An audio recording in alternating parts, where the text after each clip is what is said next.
I love it. All right, here we go. Three, two, one.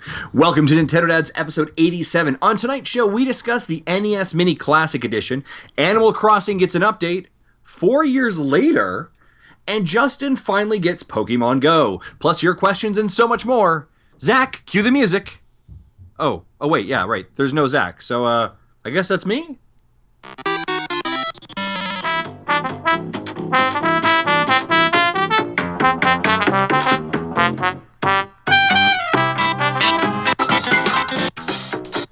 All right. Welcome, everyone. It is July 20th, 2016. My name's Justin Masson. As you may or may not notice, Zach Erickson is not with us today. So, ladies and gentlemen, your national nightmare, your long-concerned national nightmare, hashtag let Justin host, has finally occurred. We're excited to be here. I'm here, of course, with Jesse Waldak from VG Tribune. Jesse, what's going on, buddy? Remember what happened last time Zach wasn't here?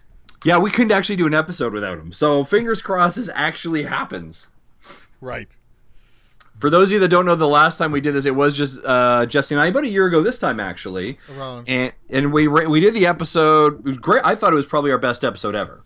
I really, truly believe that. It was a work of art. It was. It was masterful. I mean, it probably would have won some kind of podcasting awards. It's just beautiful. And it really let Jesse and I shine, because I always feel like Zach's just holding us back. Really, I think that's the reality of the situation. And the actual reality of the recording was that I had forgot to choose my input for my microphone. So the only track was you talking to yourself. So he gave me a 90-minute audio file of silence. Yeah. I mean, we tried having each of us record our own track. Yeah, let's be honest, right? I am the producer. I line up guests. I fill out our documents. I do the PR. I'm not the technical wizard here. You guys are, but yeah, it was great. So, but Jesse, what's going on? How's your week been treating you? It's been really busy with work, but I have been able to get in a little bit of Pokemon Go in. Yeah. I was hoping to get more actual gaming in, but not so much. So hopefully this weekend with my wife and daughters will be out of town for the weekend, so I'll be able to get some Tokyo Mirage Sessions time in finally, I hope. Nice. Yeah, absolutely. So what level are you on Pokemon Go? I just got to 11. Oh, okay. So that's not too shabby, right? Yeah, I like that. Sweet. Okay, very cool. Well, why don't we just kind of jump right into the news? We've got some pretty cool things to discuss. I'm really interested in hearing your thoughts on a couple of these, and we've got some great email as well. So we're gonna jump right into that. I'm gonna grab a random sound clip off of the soundboard. So let's see what happens here. All right, here we go. Let's jump right into the news. Let's roll the dice. Yeah. I'm a kid, I'm a squid.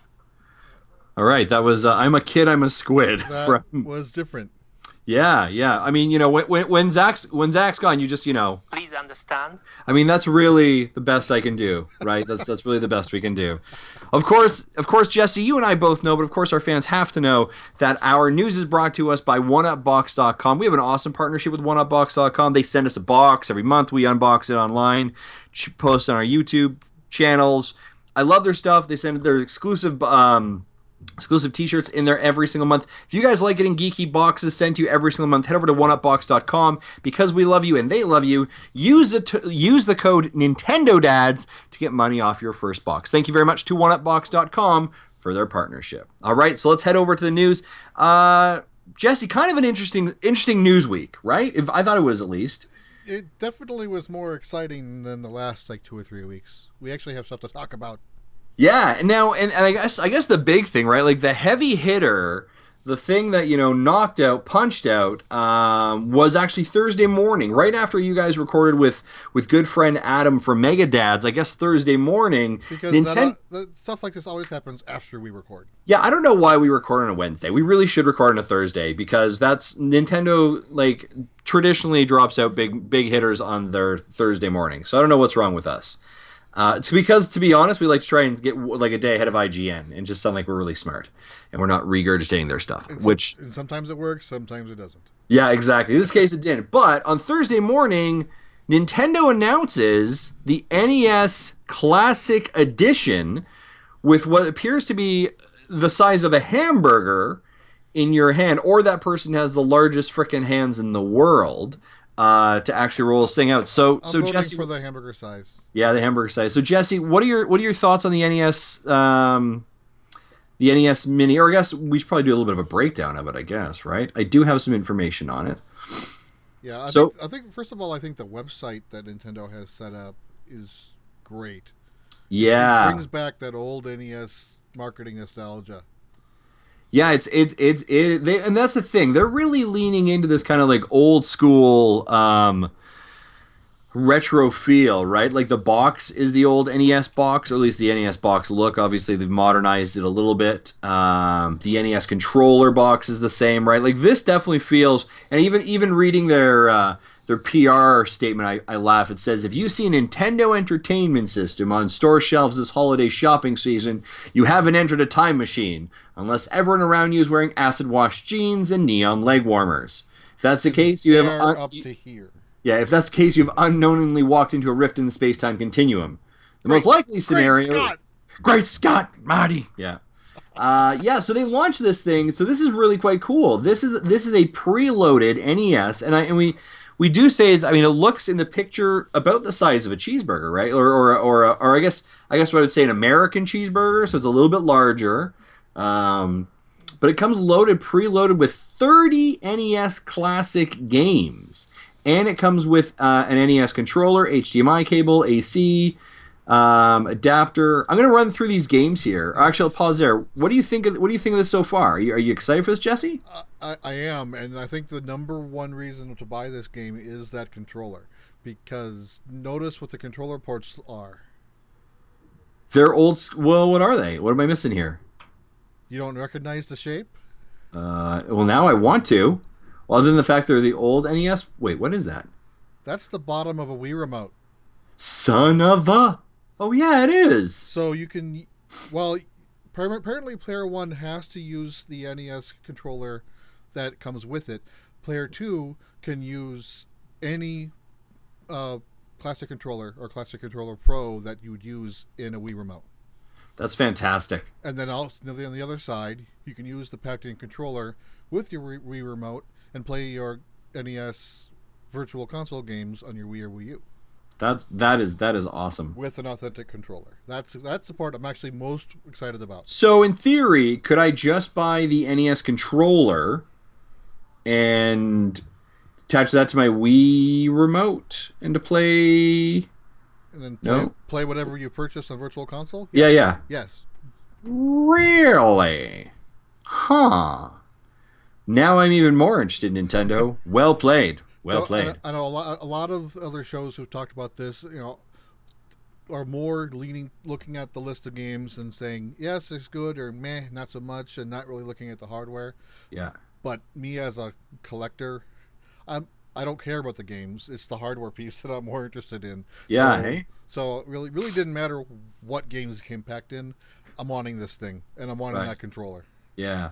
Now, speaking of the games that did get packed in, we're not going to run over like all 30 of them, obviously, but I've got a pretty extensive list here. I just want to kind of pull out some highlights.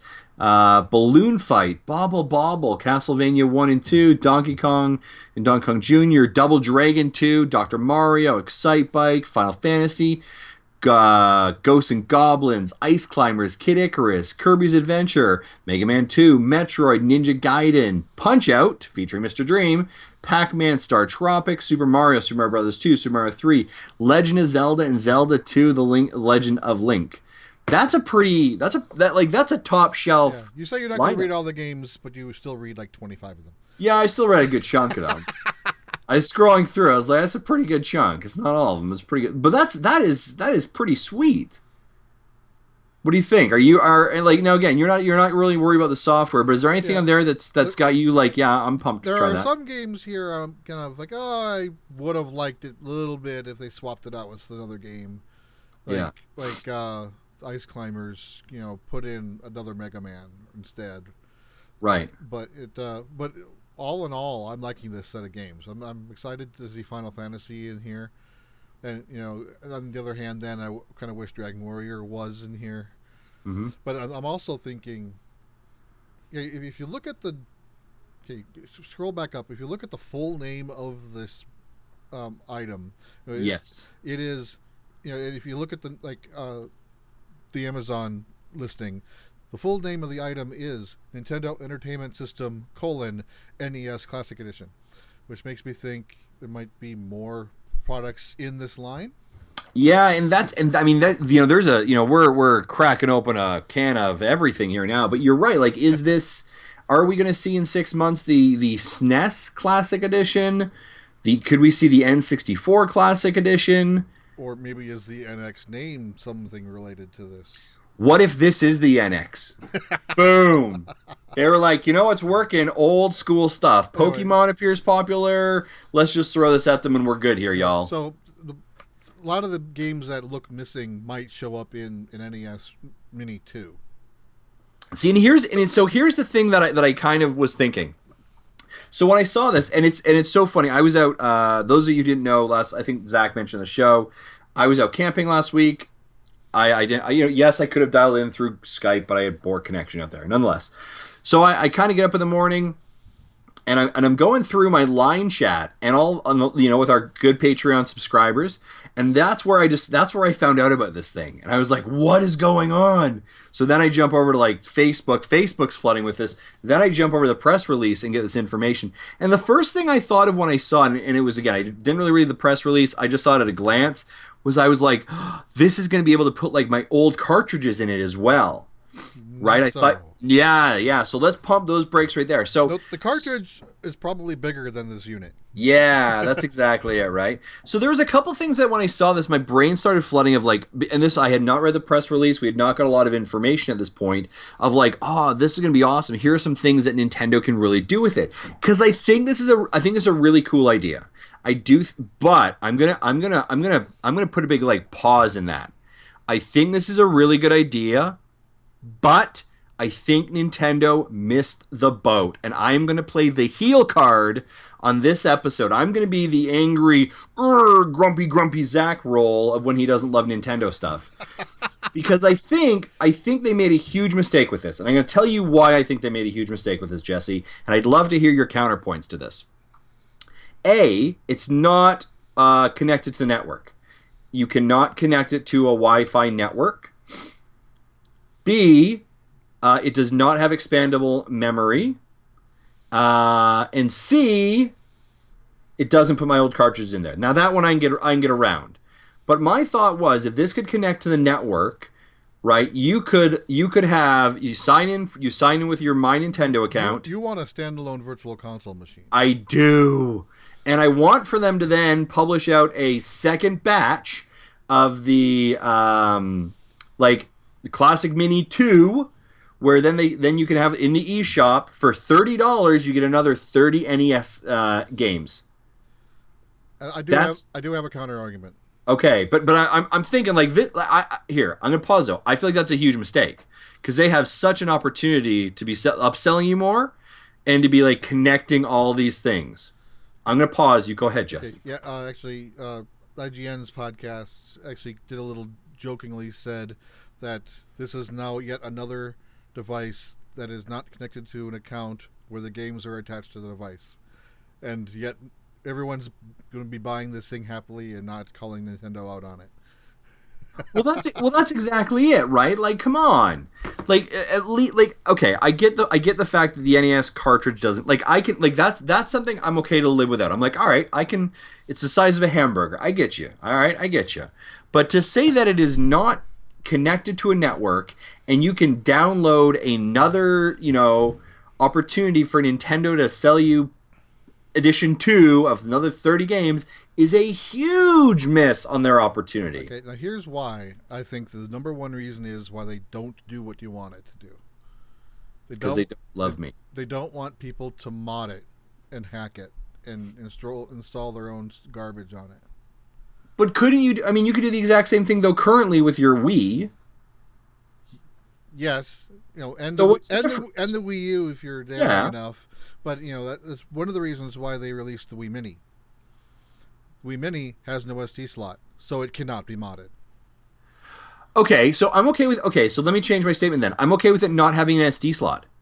But what I want there to be is a lot of there's no network connectivity in the Mini either. Right. So if you gave this network connectivity and a large enough hard drive, right? Like, okay, let's all take one step back though. NES games do not take up a lot of space. True, but as Right? soon as you open up any mechanism of adding new content, someone will find a way to take that to its Reach it. advantage and mod it. And Nintendo is pretty adamant against that sort of thing, and rightfully so. Right. I don't know. Like I was like when I saw it, I said to my wife, I was like, "Oh my god, this is so awesome! I like totally, this is something I want." And then like the more I'm reading it, the more I'm thinking, I'm like, I don't really know if it is. Like I've got an old school NES here. I have got some pretty sweet games, cartridge based still. I've got a pretty good virtual console collection of NES games. Yeah, I own most of these games already in one way or another. I think I have owned every one of them. Yeah. You know, if you go back, if I could ever find my collection from when I was 15 years old, which I doubt I'll ever find again. Yeah. But you know, this is still a thing I'm planning on picking up. Right, eh? Okay. Yeah, I mean it's from like let's, taking a step back, like from the me playing it perspective, from the optics of like the hardware, what they're doing, it's cool. I just think they missed the ball on some of it. And I just think that's too bad. But I would also say kudos for the third party licensing, right? Because they got some third parties on there too. I am glad they got third parties in, and not everything is just Nintendo black box. Yeah. Because then you would have probably had even more just, C grade games that Right. no one wants. Yeah, exactly. So, okay.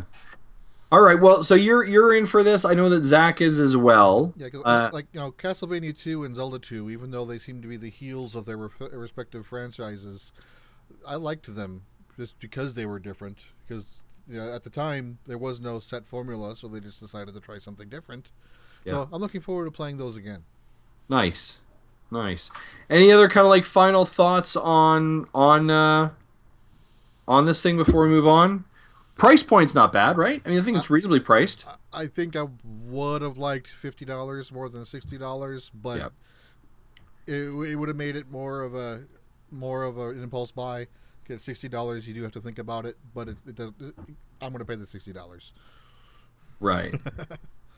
I think it's still just that right price. If they try to go any higher, then people would be walking away from it more. Right. Okay. Yeah, and I guess and actually up in the Great White North, it's actually $79.99 for this thing, plus another. And it does come with a packaged-in controller, but an additional controller is $12. This is nearly costing you up in the Great White North $100. Yeah, and the extra controllers here I think is $10. Yeah, that's way to go, economy. Yeah, All of our free healthcare, that's what's costing us the free. so how much did you say the system is? $79.99 in Canada. All right, I just did a Google search for how much is $60 US in Canadian, and it says 78.31. So it's actually pretty dead on to what the exchange rate is. Yeah, so it's pretty close, eh? And then you're actually getting $1 off on the controller. $10 works out to be 13 Canadian. Interesting. Okay. So it isn't as bad if you look at it that way. No, I guess not, eh? I guess it's not as horrible. So, all right, very cool. What else was I gonna say about that? I think I had something, but now it's gone. Bye. Oh, what do you want? Yeah, thank you. This is what happens when Zach's not here. I don't know how to post apparently. What do you want to see next for the Classic Edition? Do you want to go SNES? Eventually, but I think there's still enough good NES games out there that could probably put out in addition to. So do you think they're gonna be? Oh, what if they did like a Famicom edition? That'd be sweet. If they did, though, they really need to have the mic working in the controller, and then have the Legend of Zelda use it properly, like the Famicom Zelda used it. Okay. Are you familiar with how that worked? No, but now I'm interested. Tell me more. So, do you know the enemy Pole's voice?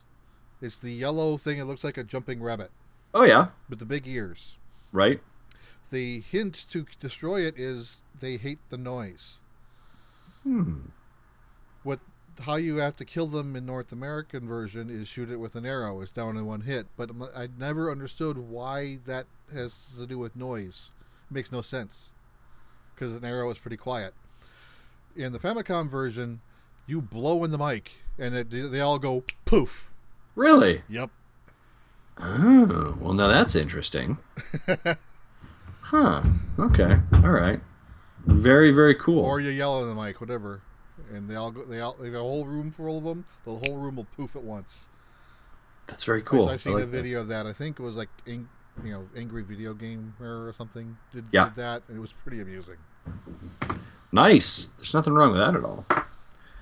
Well, that's very cool. So NES, that's coming out, and it's coming out in November, right? November, I think it's November the 11th. November 11th. Very cool. Awesome. Veterans Day in North America. Yep.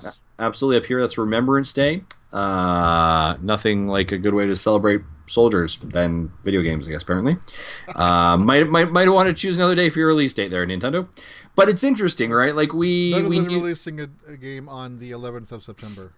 Yeah, that's fair. That's fair as well.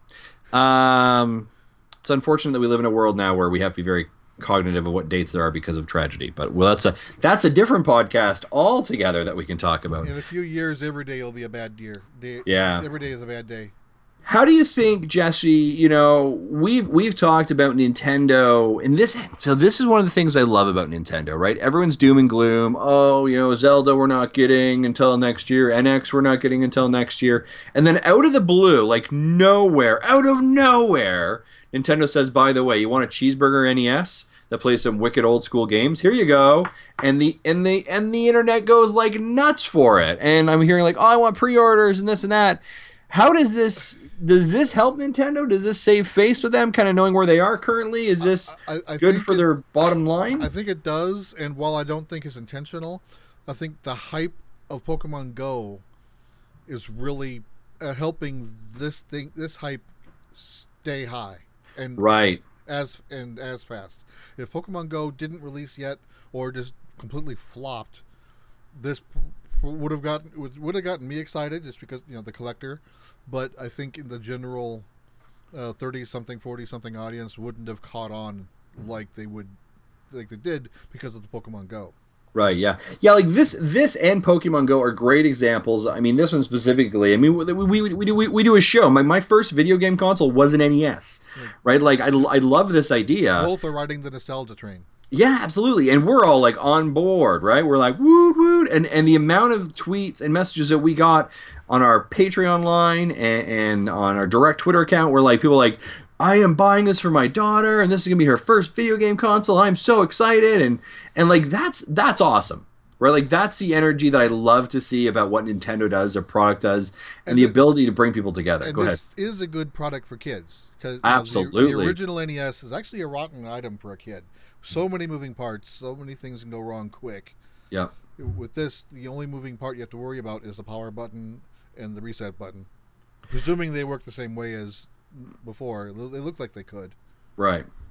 It's funny though, like when I think you're kind of thinking like the problems with the NES, right? Like, but at the same time, as a kid growing up, like it kind of taught me of like how you can fix technical problems. Do you know what I mean? Like, take it out, blowing it. Just put the cartridge in just a little bit, slide it down, the thing open. So how old were you when you had it? 8, 9?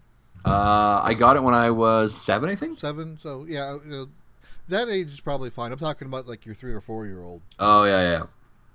Because I know when my son was 3, I had a Super Nintendo and I had some games on it, and he was able to play it and knew how to unplug it from one TV, move it to the other, and within 3 months that thing was destroyed. Yeah. Just because it's a 3-year-old playing a Super Nintendo.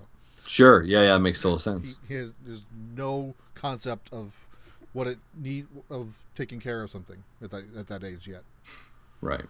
Okay.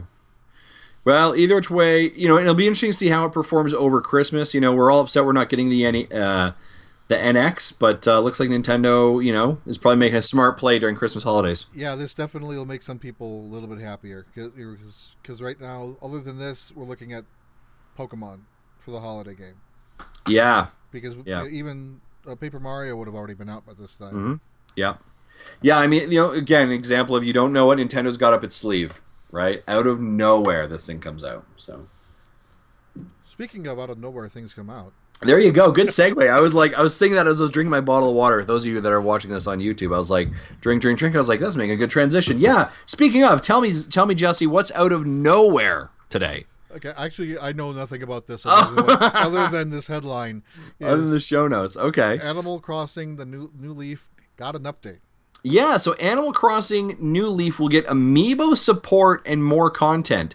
So this was Nintendo of Japan announced that that again, Animal Crossing New Leaf for the Nintendo 3DS will be getting new content and amiibo support starting this autumn.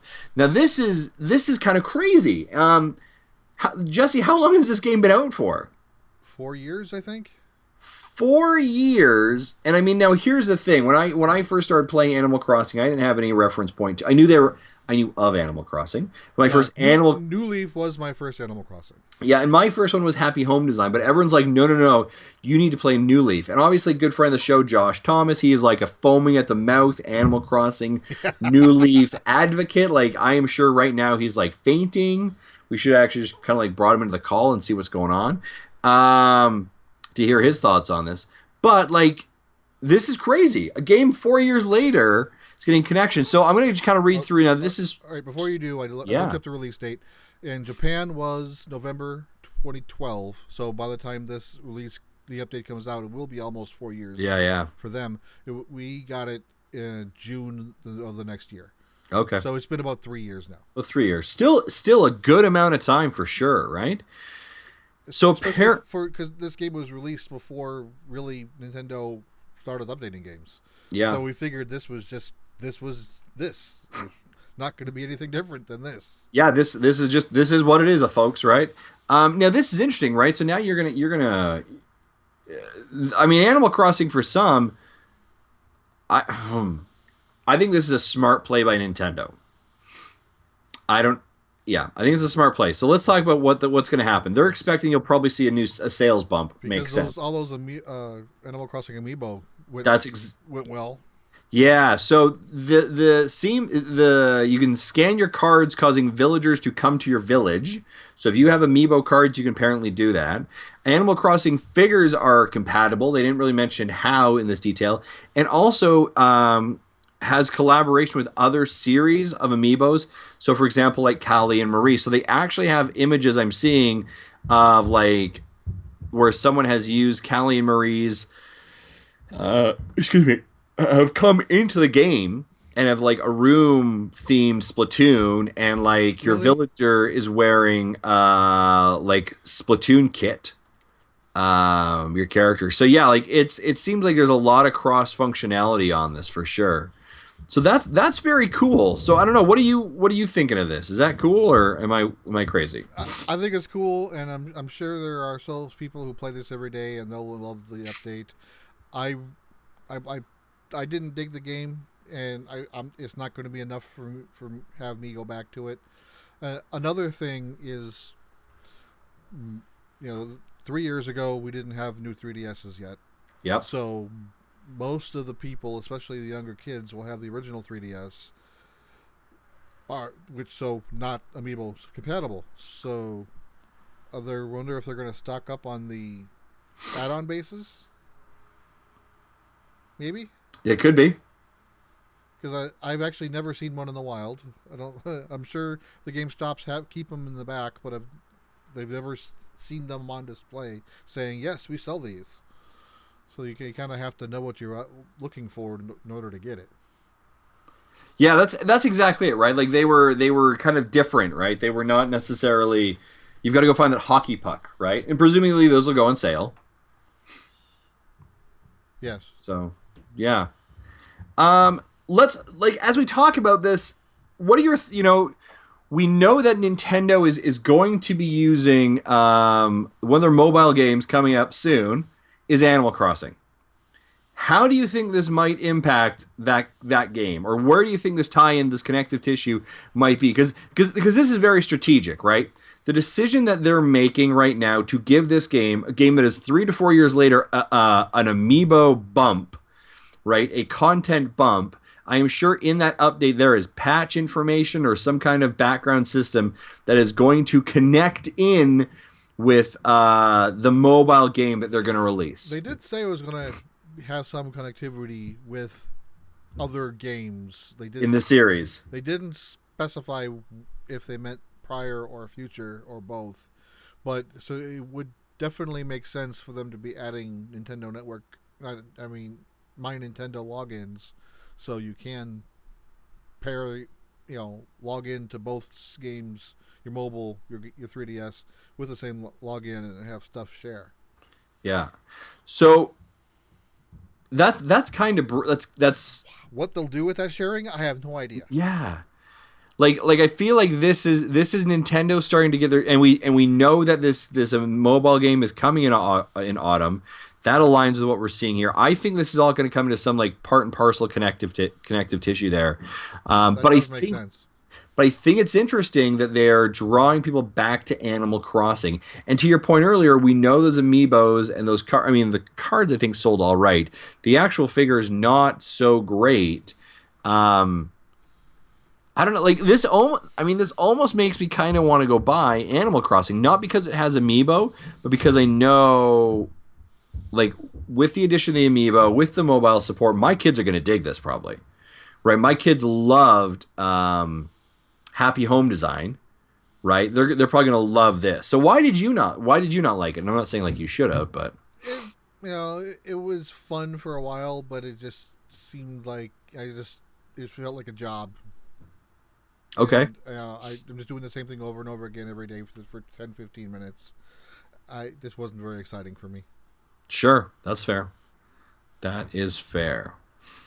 All right. That, and normally when I play a 3DS game, I only play one game at a time. I'll put it in sleep mode and just come back to it later, even if I can save it and come back later. This is not the type of game that is. This is the type of game meant to be played for a little bit and then you shut it down and then bring something else up. But if I brought something else up, Animal Crossing never came back again because I'd play one game at a time. Right. 1 second here. Which right now my game is Ocarina of Time. Oh, you're okay. Fair enough. All right. So, we're going to I'm excited. This is very interesting. Okay. So let's do this. We're going to move over to our next topic, but I think we're going to come back to this Animal Crossing thing in a couple moments from now. Detective Pikachu gets a movie. This just like hot off the presses today. Jesse, what are your thoughts on this thing? Well, we knew Nintendo was in talks with various studios in Japan to create a Pokemon live action movie. We just didn't know what else was going to happen with it. What I was hoping for was something more along the lines of a retelling of much like what Origins was last year. A kind of retelling of Red's adventure. Right. In live action and CG.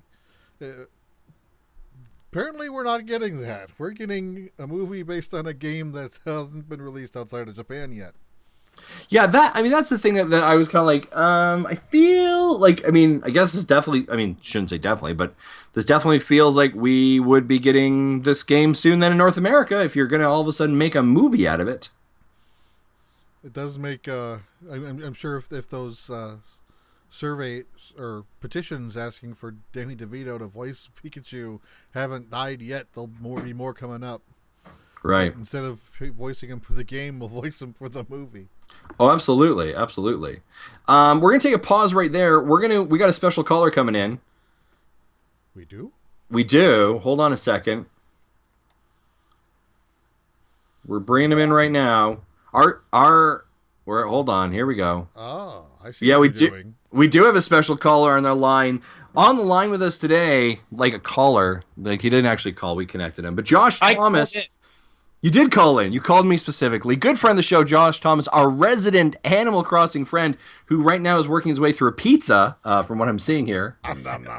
Buddy, what's going on? How are you today?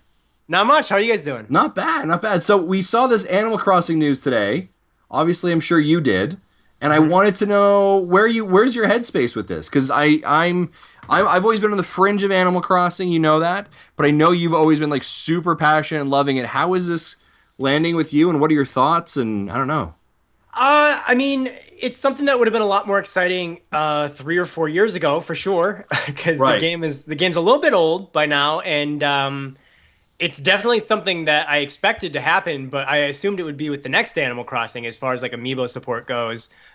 Scanning in your Nintendo amiibo to get cool furniture or clothing or something like that. I think it's kind of cool the way that they're actually going to do some animals. Like there's a Callie and Marie Inkling version of animals, which Yep. is sort of strange and interesting. I'm not actually a huge fan of the idea of being able to just scan one of the amiibo cards and getting that animal to move into your town because I kind of feel like that's going to make the game last a shorter period of time for you. So, Josh, as a person who hasn't played that version, how would you normally get those people to come to your village? Well, so animals move into your village at a totally random layout. Like you can't really guess who's going to come to your village. It's always a surprise. Okay. And so the more you talk to an animal, the less likely they would be to move away. So yeah, it kind of takes the surprise element out of it. And yeah, sometimes you do get an animal that you think is hideous and you hate their personality and you don't like them and you're hitting them with a net every day and stuff. But I feel like that's really kind of that's part of the charm though of Animal Crossing. I feel it's a lot like real life. You have to have the bad times and the annoying times to really appreciate the great times. And so I don't know, it's not the worst thing in the world to be able to just say, hey, I really like Stitches the bear. I have the amiibo card. I'm going to scan it in and get him to move into my village. I think it's not the worst thing, but I do think that they're kind of maybe getting on dangerous ground here if they really push more of that kind of functionality. It's almost like it's kind of like pay to win. You know, there's some games that are like that. I feel like Animal Crossing is just you got to go with it, you got to wing it. And so yeah, I'm more interested in the amiibo support that's going to give you items and furniture and clothing, that kind of stuff. What kind of what are you hoping for in that content, right? Those furnitures, those pieces. What is something that you're like, I really hope that's going to happen? Well, Animal Crossing already definitely has Nintendo items. There is the Blue Falcon from F-Zero, Captain Falcon's vehicle you can get. You can get some Pikmin stuff. You can get a lot of Mario stuff, Zelda stuff. So they already have done that. So I guess just kind of pushing that further, just looking at some of the amiibo, for example, I love Captain Rain, or not Captain Rain, but Chibi Robo, the little Chibi Robo amiibo. So I'd like to see some sort of maybe a little Chibi Robo hat or something like that. Generally just, I guess there's already like Legend of Zelda stuff, like I said, but I don't know, just kind of, furniture for all the different amiibos I think would be great. Right on. So what the other question I kind of have for this is, as it's my thought was, they're putting this patch in. It's probably also there's going to be some kind of code in there, some kind of work that's going to connect now more to the mobile game they're going to come out with. Do you think there's more connective tissue here? And now that you kind of know the strategy Nintendo's coming up with, and I think it's a little bit crazy that 3 to 4 years later you're kind of like, and I don't want to use a word like resurrecting because it wasn't dead, but like to have a patch this far past a game is open to kind of like refresh it. I think there's code back there for that mobile game. What do you think now this might entail, or does that make you even more excited about the mobile side of it? So yeah, I think it could be for two reasons. The first reason is, yeah, I do suspect that this means they are not even close to being ready with Animal Crossing NX, which is a big bummer to me. And so they're going to want this mobile app or whatever it becomes to connect with New Leaf. And then maybe down the line they'll connect it with NX or whatever. But I do think this means that they've been fiddling around with New Leaf and getting it to actually be updated to work with this new app. And I think that maybe is why they're just also putting this amiibo kind of stuff in there. Which is, again, I love New Leaf. I think Animal Crossing New Leaf is the best Animal Crossing game. And, Lord knows I've enjoyed it a lot. I've produced hundreds of videos for that game. But I am to this point where I don't necessarily think anything's really going to pull me back into Animal Crossing New Leaf. So this is the type of thing that I'll probably play for like a day or two just to see the new stuff they added with Amiibo. And then after that, I'm going to go back to kind of ignoring my town there and counting down the days and seconds until they start talking about Animal Crossing for NX. But I also think that this is a move to sell unwanted Animal Crossing amiibo. Exactly. Right. So the Smash Brothers amiibo were a big success because I think they were related to Smash Brothers.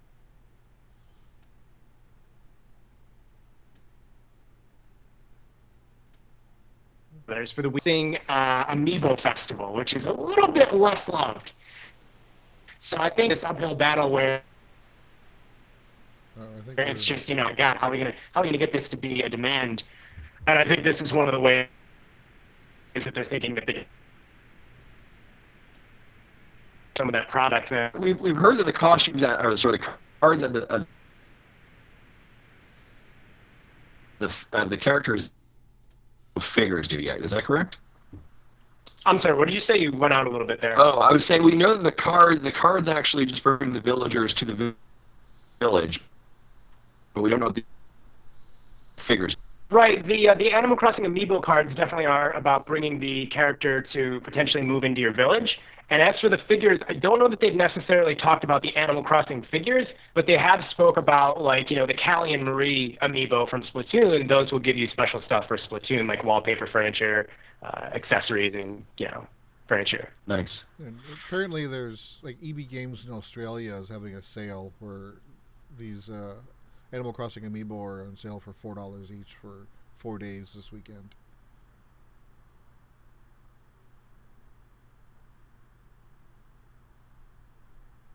Did we lose you? All right. Are you still there? Hello? Yeah, I'm still here. I think you guys were I think we're having Skype problems. cutting out a little bit. Way to go, Skype. Josh, yeah, okay. Josh, anything else? Anything else on Should the? we try to drop and recreate the call? Sure, we'll do that. All right, and Okay. I'll stop the recording and create a new track, and I'll piece them together later. Okay, I'll reconnect with Josh in a second. Hold on. Okay. No,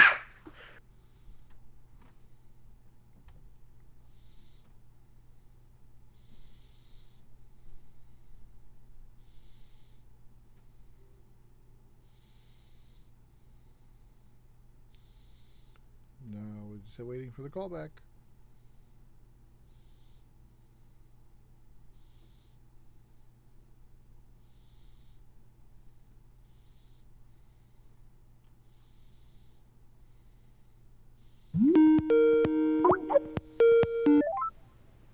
Hello? Hello. Hello? I'm here. Hello. Hello. Josh, can you hear me? Yep, I can hear you. All right, I think we got everyone back. Okay, perfect. All right, everyone's back? Perfect, okay. All right, you ready to hit record there, Jesse? I already did. Oh, fantastic. Okay. Any final thoughts there, Josh, on kind of Animal Crossing or the updates or any of that kind of good stuff? No, I think that's pretty much it. Jesse, you were saying something about there's a sale. Yeah, there's Eli and Cass Slush was talking about on Twitter, and I got roped into the conversation that there's a sale on Animal Crossing Amiibo in front EB Games Australia for $4 each for 4 days. Yeah, it's funny because there was actually a Japanese website that was trying to get through their stock of the Animal Crossing Amiibo, and they were selling them for like the equivalency of $1 each. Wow. Which is, yeah, and I also saw Amazon had them for $3 for a while. I've seen stores around me. They were buy one get one free, and the price to buy one was $8, so you could get two of them for the price, like for $8. And so, yeah, it's these are, I don't know, from everything I've seen, they don't seem to be as popular as the Smash Brothers Amiibo, and I just kind of wonder if it's because they did not launch with a game that people were passionate about, and certainly Amiibo Festival did not get very good reviews or good reception. So that could be one of the factors. So the individuals are $4 each. And the Amiibo Festival bundle that has the two Amiibo, $19, and the 3-pack that has KK and the two sheep was $9. Oh my gosh, I paid full price for these, so I'm kind of I'm feeling disappointed in myself. Could have got them much cheaper if I just waited a while. Now, Josh, did you end up collecting the cards too, or just the figures? I did. I actually had probably like 60 of the cards, and then I realized I don't want these. I don't think they're interesting. I didn't think they were like interesting as a collectible card because there wasn't like a bunch of fun information on the back or anything like that, and it was just a basic render of the character. So I wasn't really interested in the cards, and I actually slapped them up on eBay, and I think I made like $50 for the pack of like for a big stack of like 60 of them. Nice. And it's funny because going into stores around me, like a Target or a Walmart or whatever, they have just got a full giant stack of these cards that are just like overflowing off into the like onto the ground and stuff, and it doesn't seem like anybody is buying them. And I feel like, it's because Nintendo thought of the gimmick before they thought of the game, and you got to do it the other way around. Right. Yeah. And I think that's what we're seeing. We're seeing that with, they're looking at it as like, well, we got Animal Crossing New Leaf. That was a massive, massive selling game. I think that's the number 3 best-selling game on the 3DS, by the way. I could be wrong, but I just looked it up today, and that's the information I got. So I guess they're saying, well, let's try to get through some of this dang stock of Animal Crossing amiibo by somehow relating them to the best-selling Animal Crossing game. Let's inflate our revenue before the end of fiscal year as much as we can. Exactly. No kidding. Yeah. Just before we let you go, Josh, because Josh, we don't want your pizza to get too cold. The other topics that we're talking today, if you want to lean into them, is the NES Classic Edition and Detective Pikachu gets announced as a movie today. Any of those ring a bell with you, or any thoughts on those? I didn't even know about the Detective Pikachu stuff. Yeah, just about 3 hours ago. See, I got to listen to Nintendo Dance to learn about this stuff. We were name dropping you earlier too. We were just trying to help you out, trying to boost your credibility. So there's going to be a movie. I'm assuming it's in Japan for Detective Pikachu. With the location has not been yet announced. Legendary Films has announced it today. Is that a Japanese film? No, Legendary did Inception. Oh my God! So that would be an American Western studio working on the game. Yes, Working on a game that hasn't been released in the West. Yeah. Wow, that's really I mean, is that going to be like for kids, or I have no idea what to think about this. The game was confusing enough for me, and now a movie based on it. Yeah. Wow. Live action coming from Legendary Films. Production expected to begin in 2017. This is coming directly off of IGN. Danny DeVito is yet not confirmed for the voice. We're all hoping for it, but not yet.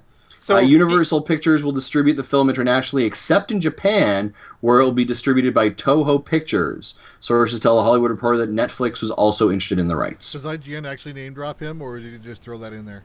No, that was just me in there. Okay. Actually, though, the very end says Andrew is IGN's executive editor of the news and really hopes Danny DeVito stars in the movie. So is this going to be a movie in theaters, or is they going to go for like a Netflix thing? This sounds... Well, I would assume this is going to be an actual in-theaters release. Wow, strange. It's very strange. Yeah, especially with Universal being the distributor, I would assume for sure, right?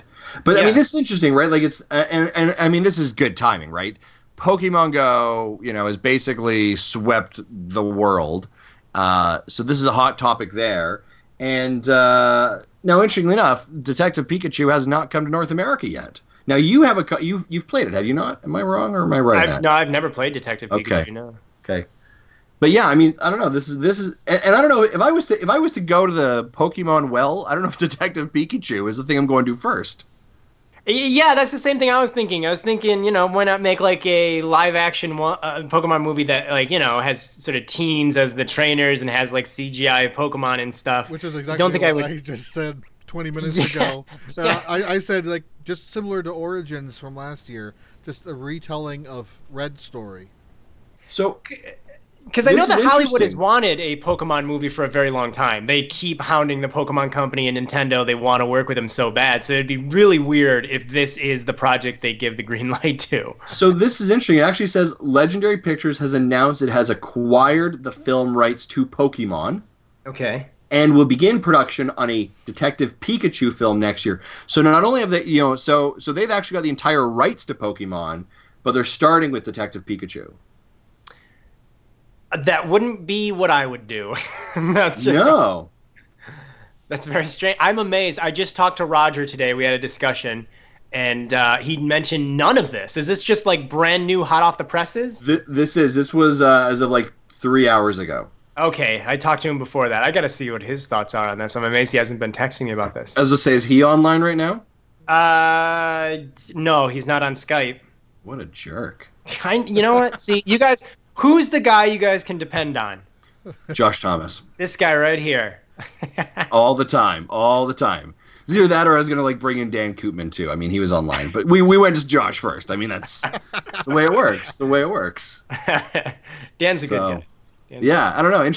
Danny DeVito. We're all hoping, right? The internet petitions will now begin. I think it'd be amazing. Yeah, I love. They'll resume. Yeah, they will resume, and he'll still say, "What the hell's a Pokemon?" But I think he'd do it. Oh, absolutely. Now he would, right? No, he practically played one in the Batman movie. Yeah, there you go. I was just going to reference he's been the Penguin. Yeah, that's a good point. So. What was the first bit of news you brought by me, though? The NES Classic Edition. Oh, yeah, so yeah, obviously that was about a week ago, but that broke after last episode for us. So I think that's cute. I think it's smart. Obviously, they don't really have much to sell this holiday season. That's not me being facetious. That's just me being literal. So I think it's a smart idea to say, hey, you know what? That's going to pander to a great audience, too. Honestly, I feel that's going to pander to that audience that bought a Wii in 2006. Because they're that audience that's in their mid-30s. They grew up with the NES. They've got some little kids of their own. I think having this little tiny, cheap version of an NES, cheap as in price-wise, and being able to have all those games right on it, it's going to be nostalgic for them. They're going to be able to play with their kids. I think that's going to be a big part of that audience. I think it's going to be a success. I like it. Yeah, I agree. I would also be saying this is actually what the NX is. They're just going to scrap the NX and just do this from now on. I hope not, because I've played a lot of these games, and I'm mostly going to buy this for cute factor. It'll be hard to play Breath of the Wild on this thing. Yeah, joke's on you. It was never coming out.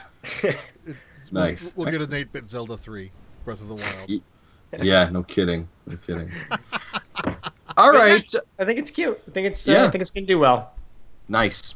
So, Josh, I know you've got some pizza hot out of the oven. I'm sure you got a busy night tonight working on some stuff. Where should we direct all of the people to come see everything? You're a common contributor to the show. People probably know, but for anyone new, where should they go? They can search for the BitBlock on YouTube. And there's going to be you know what? Speaking of Roger, I'm going on vacation to Orlando, Florida with this man in just a few more days.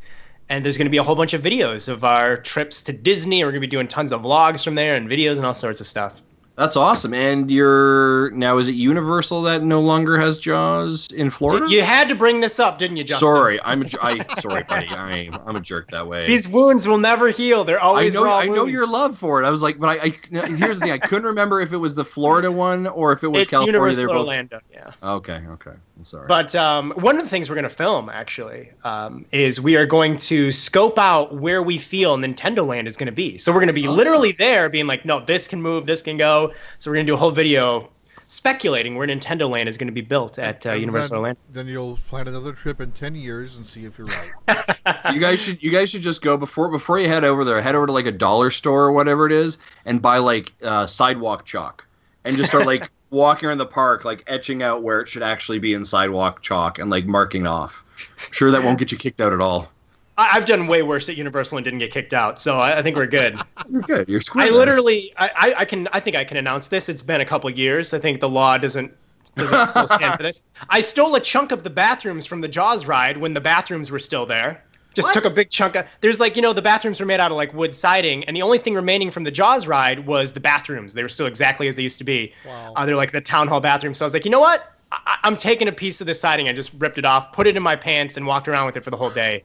And a rusty nail from 1990 was stabbing me in the side as I went on roller coasters and stuff. That can't be comfortable at all. Or I got tetanus, but it was worth it because I've got an amazing gift from Universal. So yeah, I've done worse. Souvenir. That's Roger was talking about spray painting the Woody Woodpecker stuff to make it look like Falco. Kind of get to work on that Nintendo Land thing. Nice. Just keep asking all the attendants. So where's the Nintendo Land stuff? We're definitely gonna hound them about where Nintendo Land's going. They don't know, I'm sure, but still. Oh, they have no clue. Absolutely no clue. No. All right, sir. Well, thanks for jumping on. We'll let you be in safe travels on your holiday, eh? Yeah, thanks. Thanks for having me, guys. Anytime. No worries. We'll talk to you soon. Yep. See you guys. Bye. Bye. Hey. Yeah, it's very Canadian. Of course, I'm very Canadian that way. So, awesome. So it was great to have Josh kind of jump on there and talk about a little bit of everything. I like it. All right. Jesse, anything else that you want to talk about before we move on to what we've been playing? I think we're good to go. All right, so I'm going to grab a bumper here. Again, I don't really know what bumper we're going to have. Spin the wheel and we get... Spin the wheel of bumpers. Dun, dun, dun, dun, dun, dun, dun. Here we go, folks. Ready?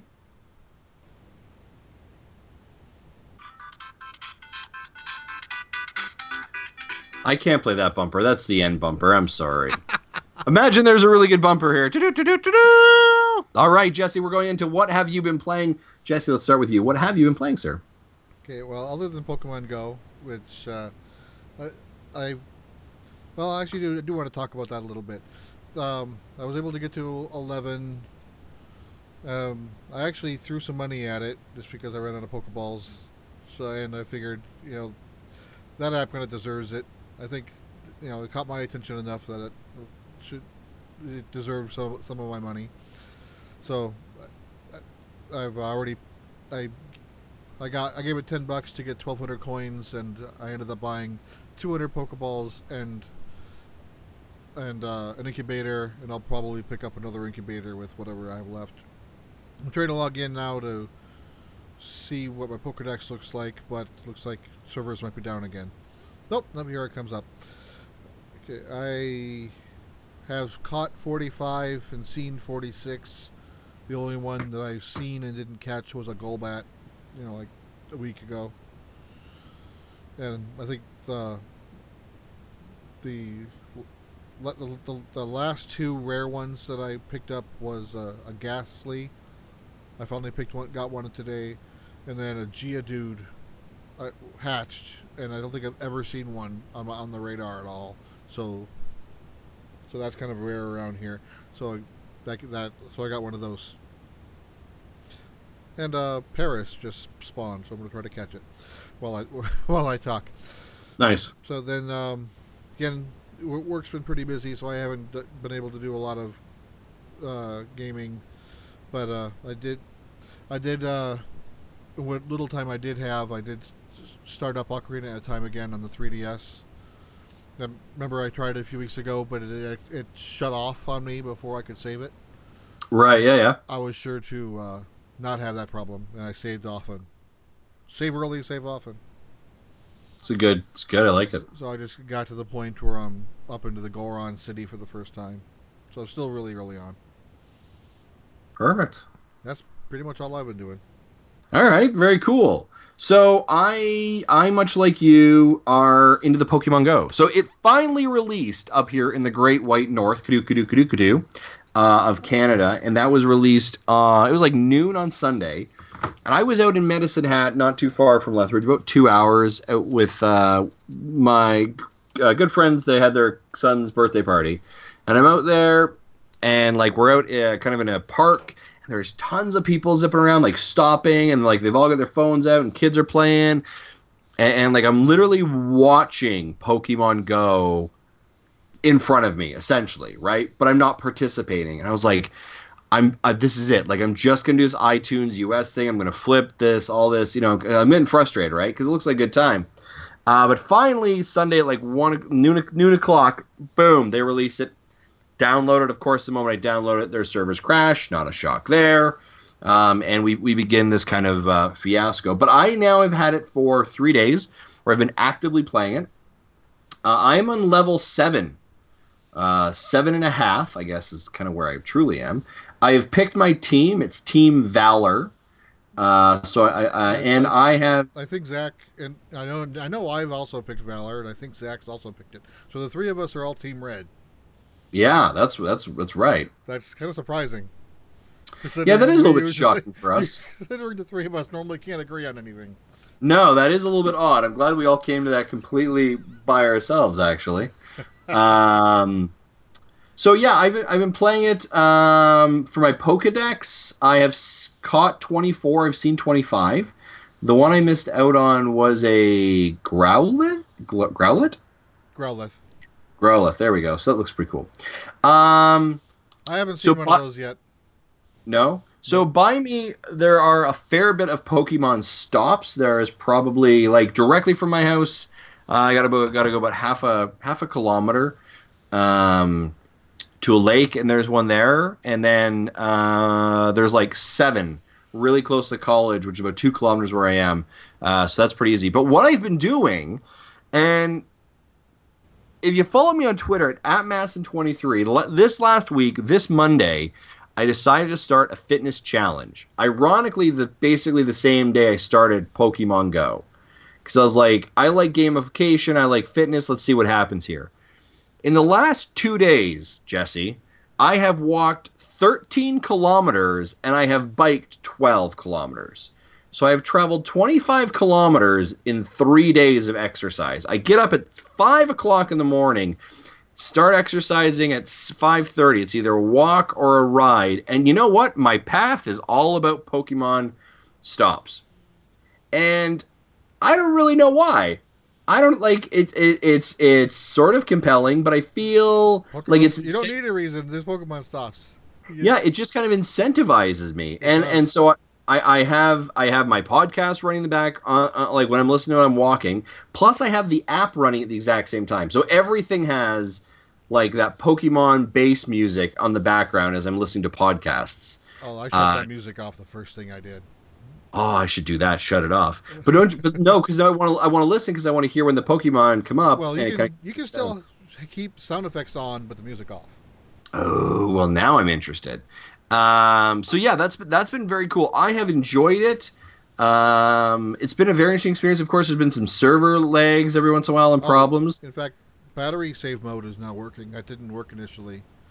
Oh no? So if you enable battery save on, basically if you turn your phone upside down, then the screen will dim, and it'll still vibrate when something's near, so you can get your attention.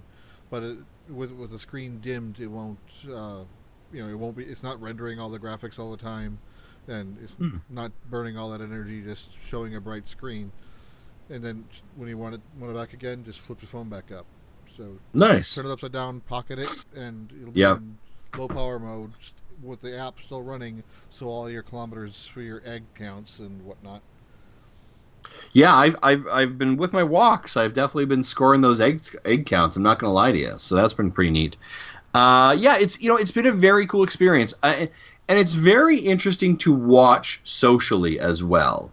So Monday when I was kind of like I only had the game for like 12 hours, or basically 24 hours. I was downtown Lethbridge. In downtown Lethbridge, there is a ton of Pokemon gyms and stops. Like just kind of in the downtown core. I was in that area. And like, I kind of was, looking at where the maps were. Like, oh, there's a stop right there. I'm gonna head up to it. And I like look up for a second, and there's like 5 to 10 people crowd around one exact area. And they look across the street, and there's another 5, 10. I was like, what?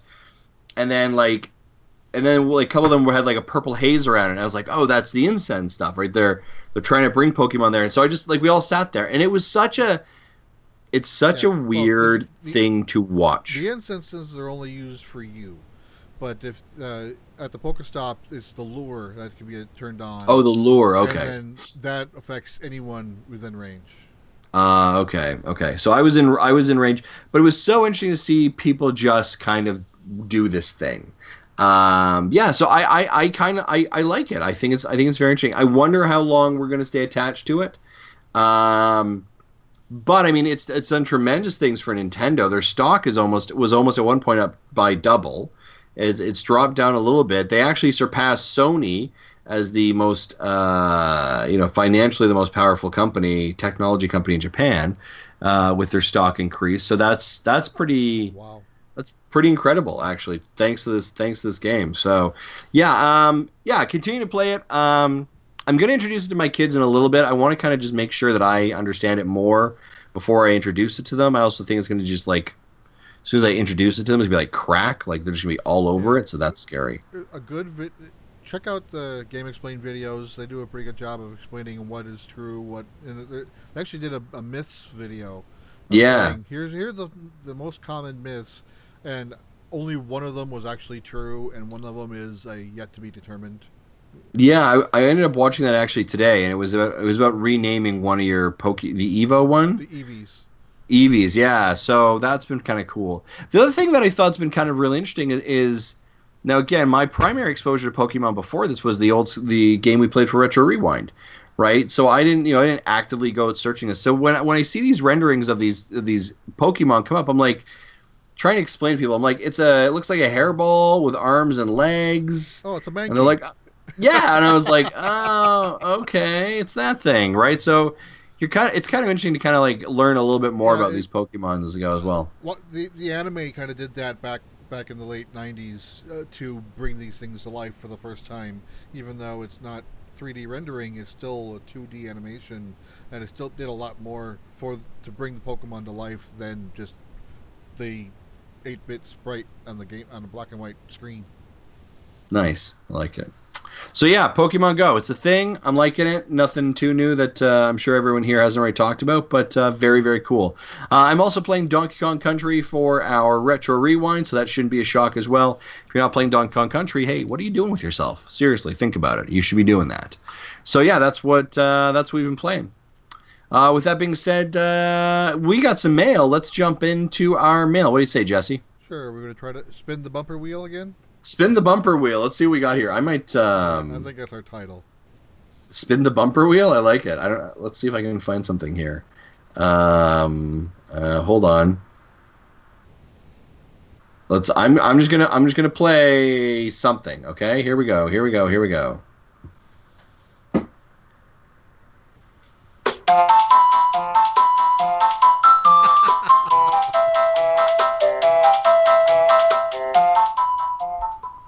All right. We might get copyrighted for that. I don't know. We'll see what happens. Anyways. All right. Moving into the Postman, guys. We got some mail here to talk about. Let's start off with the first one. Hey, guys. Just wanted to start out by saying that the podcast is awesome. Listen to it on the drive to and from work. I love how informal it feels. Or how informal it is. Feels like conversation you have in a pub with friends. You know what? That's awesome. That's exactly what we like to do. Our first child is due around August 10th. Do you have any advice for a soon-to-be father? How did you manage to get time in for gaming when your children were born? With the NX due out-ish, I don't want to miss out. I've already told my wife that the baby wants the new NES console as well. Keep up the good work, Paul Lloyd. And Paul Lloyd actually just recently became a Patreon subscriber as well. So, Paul, thank you very much. And, Paul, if I'm back in your neck of the woods over across the pond, we will have to meet up for a pint as well, my friend. So that would be awesome. Jesse, now, you're a little bit further along in the parenting methodology, but do you remember, were you able to get gaming in when your kids were born? Actually, if I remember right, I actually fell out of gaming about the time when my kids were born. So I really didn't I did a little PC gaming still, but at that time we had no console. I think we still had an N64, but really didn't play much of it. The games I did play with my wife were pretty much two-player games like Mario Party, but I really didn't get much.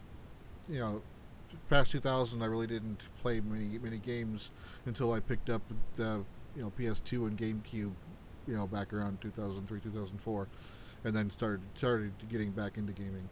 So I'm probably not a good one to answer this question because at that time all right. I wasn't gaming much. Well, that's fair. Paul, I have actually given your question a lot of thought actually over the last week when I saw it come into our email. So here's the thing that I would say as a new parent for children, whatever gaming time you think you had before, you don't have anymore. Let's just start with that. Like things are going to change. Let's have a bit of a reality moment. However, you can still get gaming, and I'm going to tell you how. So with my youngest, my firstborn, what I would do, and again, I think Zach talked about a couple of shows ago, but the importance of if it's important to you, schedule it. Find how do you fit that into your schedule. What do you need to do? And it actually kind of connects even a little bit with my fitness thing right now. Like, how do you build time when your rest of your time is with your family and you need to be focused with your family? Is you need to find those times when, to be honest, they're not awake, right? Or present. So, the reason I work out in the morning really early between 5:30 and basically 7 is my family's asleep, right? So I have the ability. So that's not taking away from their time or our quality together or assisting my wife. So as a parent, though, what I did when my kids were born, typically I would game on the weekends. I'd game on like Friday and Saturday. And what would happen is like Friday night when my wife would go to bed, I'd go to bed with her and, make sure she was asleep, make sure our child was asleep. And I would take the baby monitor with me, and we have a 4-level split. So I would actually, my gaming console's kind of on the 3rd level, and I would take the baby monitor down to the 3rd level with me. And that way, what I'm doing is I'm listening for if my kid is crying or upset or wakes up. So what I would do is I would actually, after my families went to bed at like 10:30, 11 o'clock on a Friday night, I'd go downstairs, I'd pop in a game into my Wii, and I'd play. And I would play from like 11 o'clock to probably about 3 o'clock. So give me about 4 hours of game time.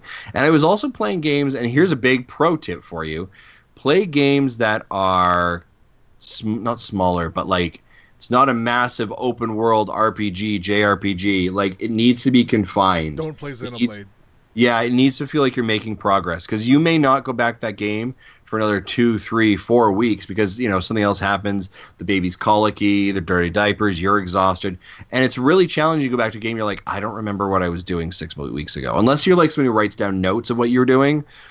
If not, you kind of need to pick up a game smaller. Like Mario was fantastic for us, right? Because I'm on level 4-1 when I started, and by the end of my 4-hour session, I'm on level 6-1, right? Like that's confined enough. So I just, when you're thinking about the games you want to play, think about how they're either smaller or confined, or you don't, it's not part of a large story arc that you need to be a part of, right? The other thing also as well that this kind of does, and this is kind of where I think, I would challenge us as fathers to kind of, here we go, folks. I'm going to step on my soapbox now, so everyone get comfy. But I would challenge us as fathers to kind of like step up a little bit in some of these things that we do as well. So also when my wife, when my kid was upstairs and I had the baby monitor and my kid was crying, I pause my game and I go take care of my kid. Right? I don't expect my wife to wake up to go take care of the kid, right? So you're the one who's awake, you're the one who's present. Let your wife get her sleep, let your girlfriend, whatever it is, whoever this person is in your life. I think you mentioned in here it was your wife, I believe. But let them get the sleep, right? You're already awake, and sure it's going to cut into a little bit of time, but you know what? Hey, pause the game, go upstairs, go change a dirty bum, go grab a bottle, go cuddle with your kid to make sure they're back asleep, and let your wife, your girlfriend, whoever it is, get that full sleep that they need. And the other thing is, if you hear the baby crying and maybe they're not on the bottle, but maybe they're on the boob, right? Like bring the baby to mom in bed or whatever it is, or however, or help her to get her into the room so she can nurse, whatever it is, right? Like be present for those kind of things. So I think it was kind of, I guess my statement here is just kind of do your due diligence also in those times to be present to assist your family as they grow as well. Yeah, you did touch on a little bit of what I wanted to say before we moved on was, and what I'm going to say sounds like a duh. How am I going to forget that? But trust me, you will. This goes for you and your wife. Don't forget to sleep. Don't forget to eat. Yeah, exactly, absolutely, right?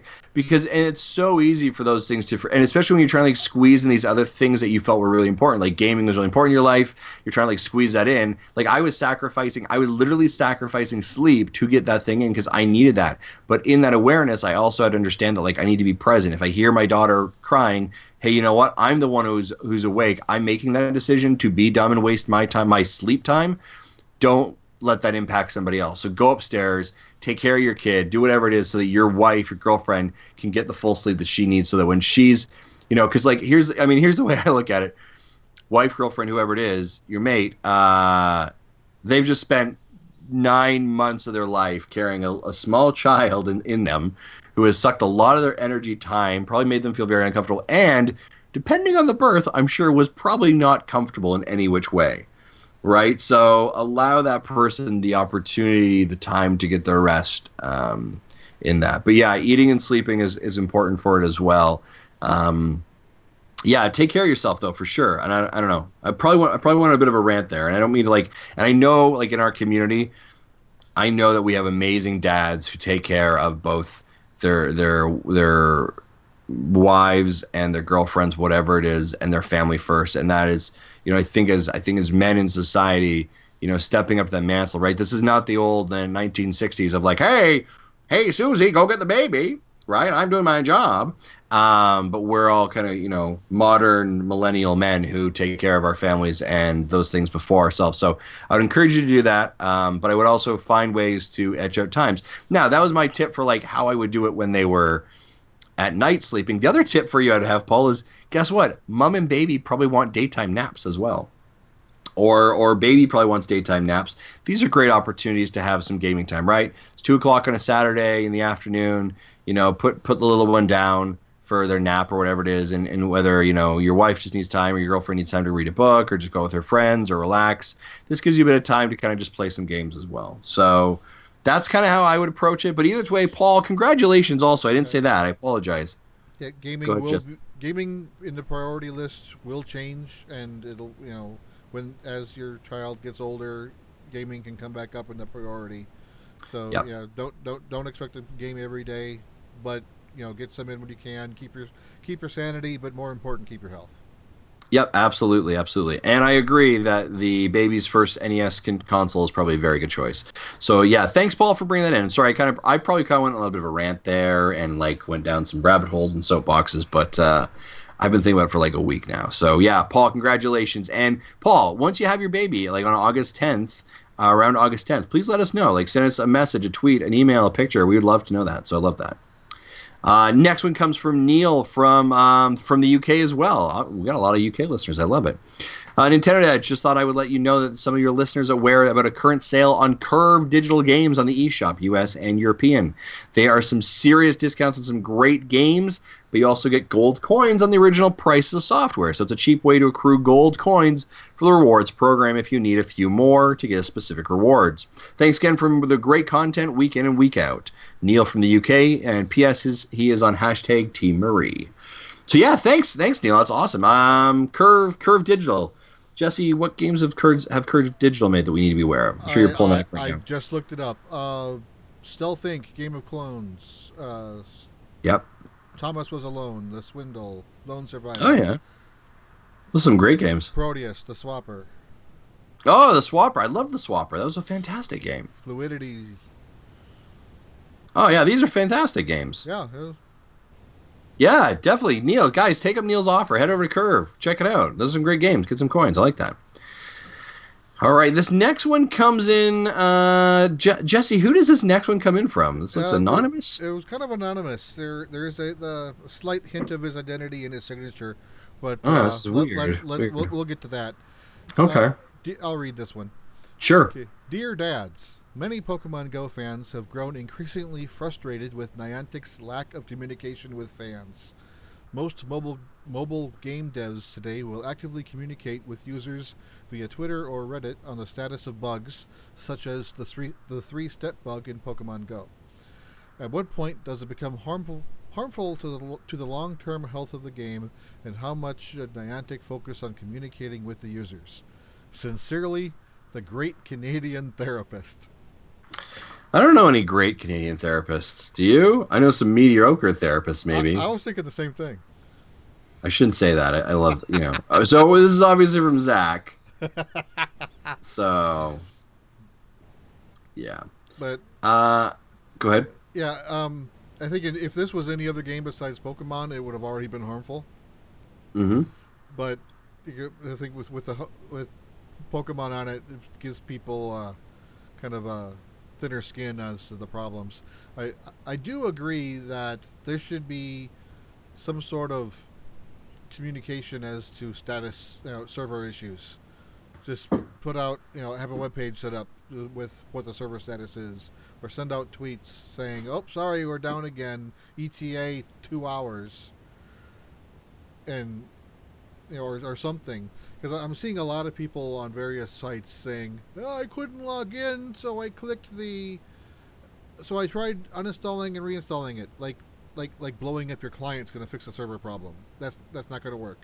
Or people clicked the try another account button, which for some reason the login with an old account doesn't exist. All it does is have you make a new account. So until they put that back in, you might have just lost all your status. Congratulations.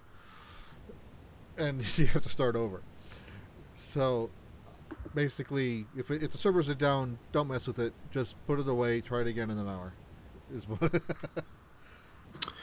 Yeah, and I do. I mean, I think you're right there, Jesse. Right, the fact that it's Pokemon kind of, unfortunately, kind of lets it get away with a little bit more than if it was just kind of a mom pa smaller developer, right?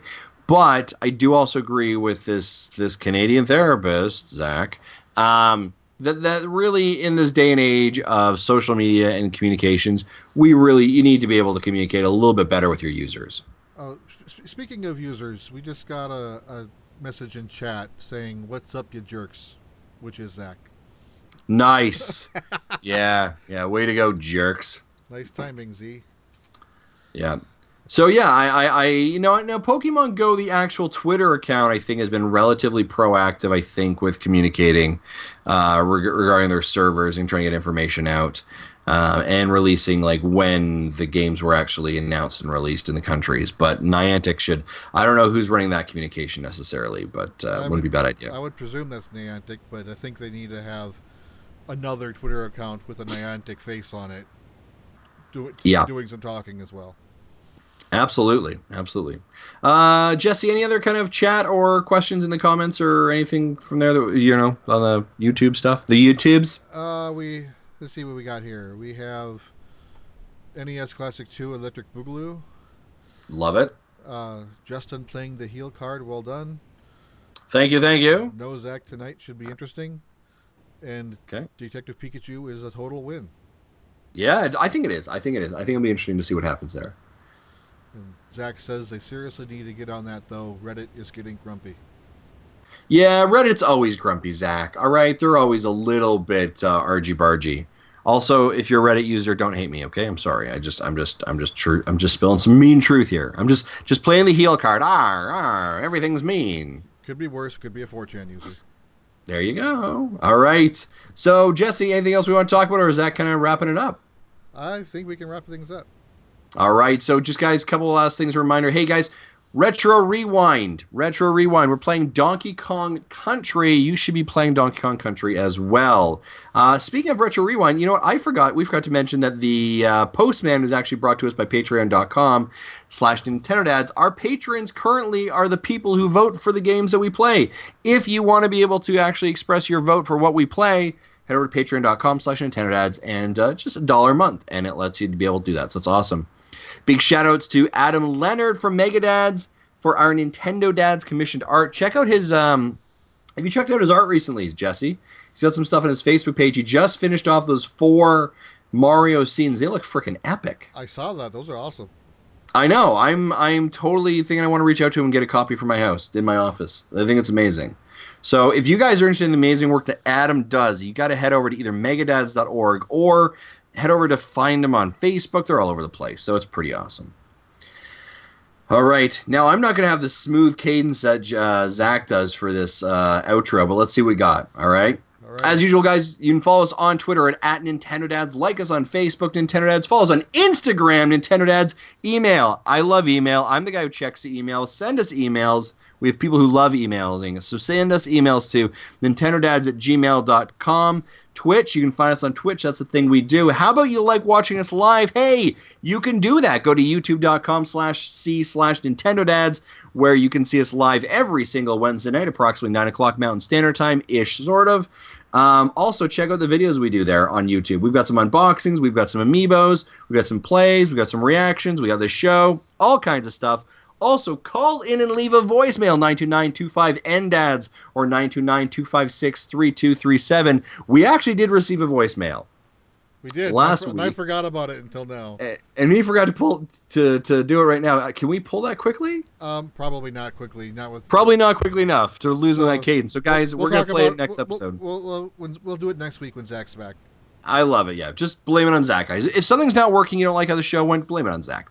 Also, if you want to buy some sweet Nintendo Dads merchandise, go over to tinycc/Nintendo Dads store, all lowercase. Big thanks to OC Remix. Actually, not really thanking him for this episode because we're not using his music, I'm sure, because we don't have his music available. But Speaking of availability, you can find us on iTunes, Stitcher, Google Play Music, and check us out on VGTribune.com. For myself, for Jesse, and for an absent Zach, and of course, a visiting Josh Thomas, guys, thanks very much and have a great day. Bye-bye!